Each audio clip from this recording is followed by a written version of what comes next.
बिस्मिल्लाहिर्रहमानिर्रहीम। Ninth physics chapter number 3 lecture number आज 4 start करेंगे। अच्छा, मास एंड वेट में डिफरेंस हमने देखना है। मास और वेट जो हमें वैसे तो नज़र आता है कि दोनों एक जैसी ही चीज़ें हैं, लेकिन मास और वेट में डिफरेंस होता है। अच्छा, सबसे पहले मैं ना मास और वेट की जो है ना डेफिनेशन, जो एग्जैक्ट डेफिनेशन है वो देखते हैं। मास की definition, mass of the body is the quantity of the matter processed by the body. असल में ये किसी मास, किसी जिस्म की क्वांटिटी है, मिकदार है कि वो कितने किलोग्राम का है, उसके अंदर टोटल कितनी उसकी क्वांटिटी मौजूद है, उसको हम क्या कहते हैं? मास कहते हैं। जिस तरह आपका ये केजी का पत्थर होता है, या आप लोग खुद, अब जो मेरी तरह स्मार्ट सा लड़का होगा उसकी क्वांटिटी कम होगी, लेकिन जिस तरह ये पहलवान है हमारा और इसकी क्वांटिटी मुझसे डबल ट्रिपल है, तो इसका मतलब ये क्वांटिटी है। मास हमारा क्या है? क्वांटिटी है कि उसके अंदर कितनी जिस्म के अंदर क्वांटिटी मौजूद है। तो वेट क्या है? Weight of body is the force. असल में ये वेट क्वांटिटी नहीं है, असल में वेट क्या है? फोर्स है। और ये वेट जो है, फोर्स किस जानिब है? Equal to the force with which earth attract it. हमने वो वेट ग्रेविटी पढ़ा था। ग्रेविटी क्या था कि हर जिस्म को जमीन अपने सेंटर की जानिब खींच रही है। असल में जो वेट है ये असल में एक फोर्स है जो कि जमीन अपने सेंटर की जानिब खींच रही है। वो जो फोर्स जो कि एक जिस्म के ऊपर लगाई जा रही है, आपको या हमको, जैसा न्यूटन ने कहा था कि सेब नीचे गिरता ऊपर क्यों नहीं जाता, वजह क्या थी? जब सेब जो होता है उसके ऊपर फोर्स लग रही है, और वो फोर्स किस जानिब है? Centre of earth, centre of earth की जानिब है, और इसी वजह से वो नीचे आता है।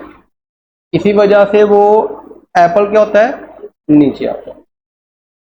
तो असल में वेट जो है ये असल में मास नहीं है, बल्कि ये एक फोर्स है, ये एक डायरेक्शन है।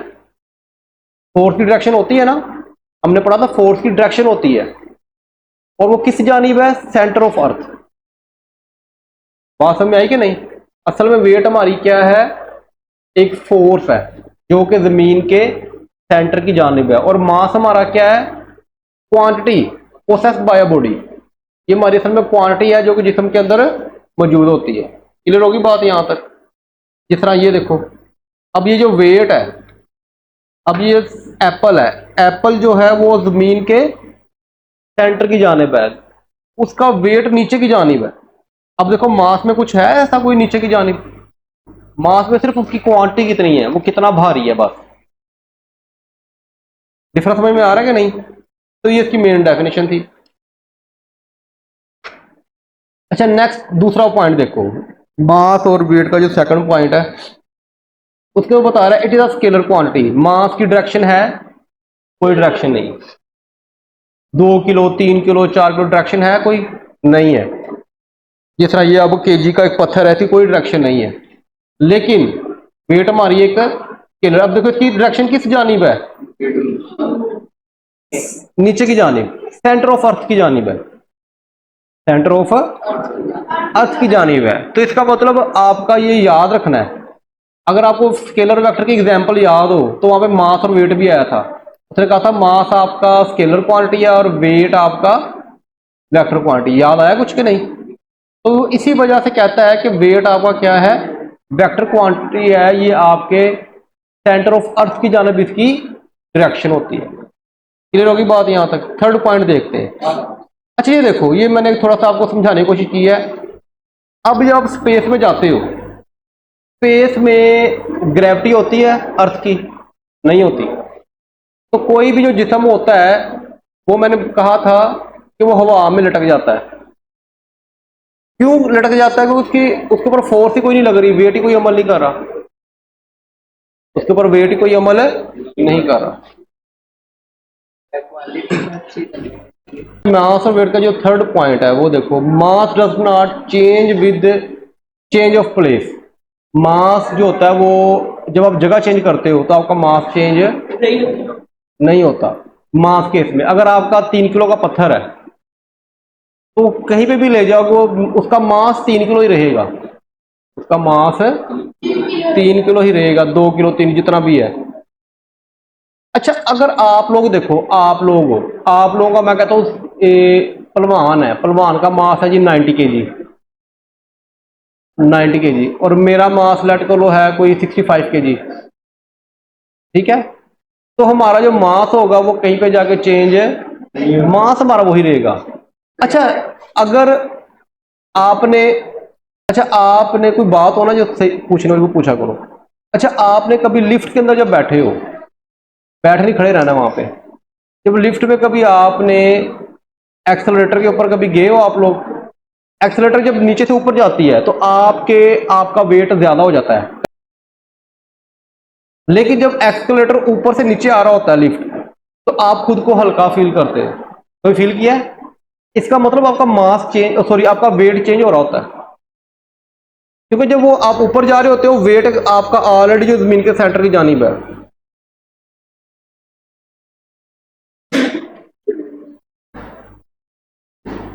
अच्छा ये देखो जरा, mass does not change with the change of place.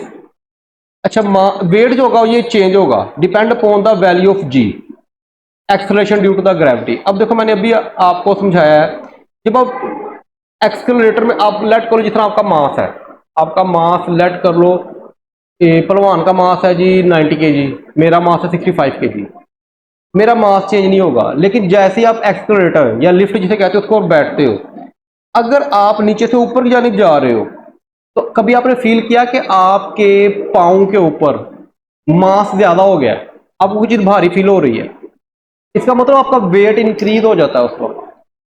आपका वेट उस वक्त, जब आप ऊपर से नीचे आ रहे होते हो तो आप खुद को क्या फील करते हो, आप खुद को हल्का फील करते हो जितना टिश्यू की तरह हवा में तैर रहे हो आप। उसकी वजह क्या होती है? उसकी वजह यह होती है कि आपका वेट कम हो गया है। समझ तो नहीं आ रही बात मेरी?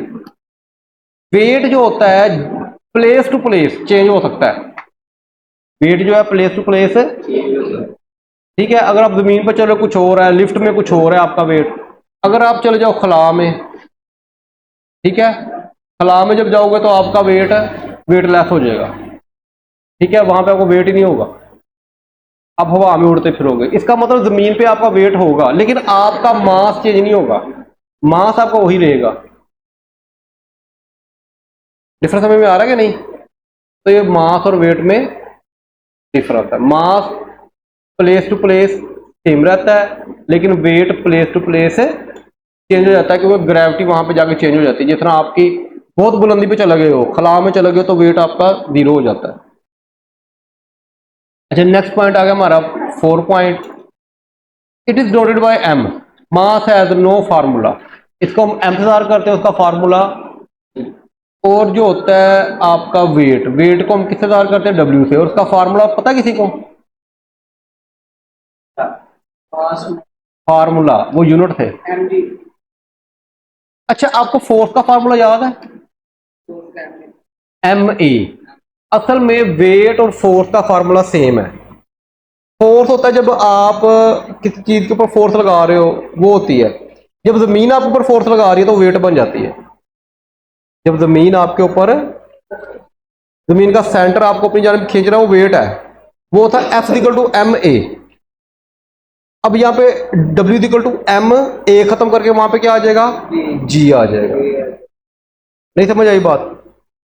तो ये फार्मूला असल में फोर्स से ही निकला है, F equal to M A, W बराबर एम जी। तो ये जो आपका, अच्छा फोर्स का यूनिट क्या था? न्यूटन, गुड शाबाश। और वेट का यूनिट?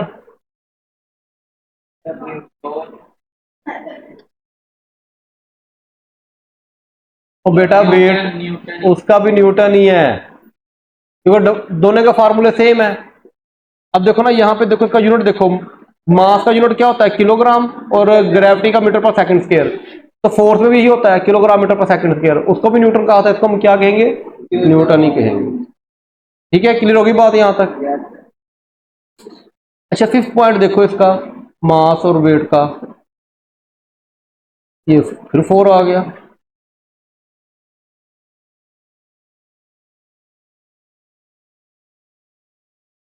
मास यूनिट क्या होता है?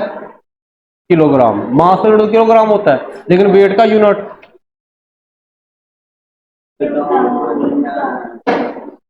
अब मास का यूनिट क्या होता है? किलोग्राम। और ग्रेविटी का मीटर पर सेकंड केयर। तो ये सारा किसका कहलाता है? न्यूटन कहलाता है। याद आ गया आपको? फोर्स का भी वही है और वेट का भी वही यूनिट होता है। क्लियर होगी बात यहां तक, या तो कोई प्रॉब्लम? अच्छा, आखिरी पॉइंट रह गया आई थिंक तो इसका, 6 पॉइंट। अच्छा, मास को जब आप भी मास को जब आपने देखना हो, उसका मास चेक करना हो, तो हम किसके जरिए करते हैं? हम वेट बीम बैलेंस है मेरे ख्याल। देखो बीम बैलेंस ही लिखा हुआ उसने, बीम बैलेंस के जरिए। यानी जब भी आपने मास को कम मेजर करना है तो comparison with the standard mass is using a beam balance. ये तो मैंने काफी ज्यादा समझाया हुआ है। एक तरफ आपने सेब का वजन निकालना है, एक तरफ आप स्टैंडर्ड मास रखते हो, 1 किलो का पत्थर रखते हो, और एक तरफ सेब डालते रहते हो। जब दोनों आपस में कंपेयर करते हो, जब दोनों आपस में बराबर हो जाते हैं, तो वो 1 किलो सेब हो जाते हैं। ठीक है? यानी कि आपने उसको कंपेयर करना होता है स्टैंडर्ड मास के साथ इन द बीम बैलेंस। तो इसका मतलब आपने मास किस में निकालना है? बीम बैलेंस में। और जो वेट होता है वो स्प्रिंग बैलेंस। वेट किस में निकालते हो आप? स्प्रिंग बैलेंस में। अब देखो ना, अगर आप लिफ्ट देखो, लिफ्ट भी तो आपको नीचे की जानब खींच रही है। जब ऊपर जा रहे हो जमीन आपको नीचे की जानब खींच रही है, तो वेट बढ़ जाता है। जब आप भी नीचे आ रहे हो और लिफ्ट भी नीचे आ रही है, आप भी नीचे आ रहे हो और वेट भी नीचे की जानिब है, तो आपका वेट कम हो जाता है। इस तरह स्प्रिंग बैलेंस के जरिए हम किसी भी जिस्म का वेट निकाल सकते हैं।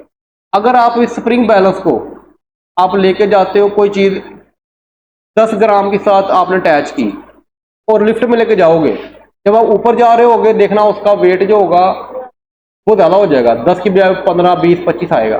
लेकिन जब ऊपर से नीचे आ रहे होगे तो आपका वो 10 नहीं होगा, वो आपका 5, 4, 3, 2 कुछ भी हो सकता है। क्लियर होगी बात यहां तक?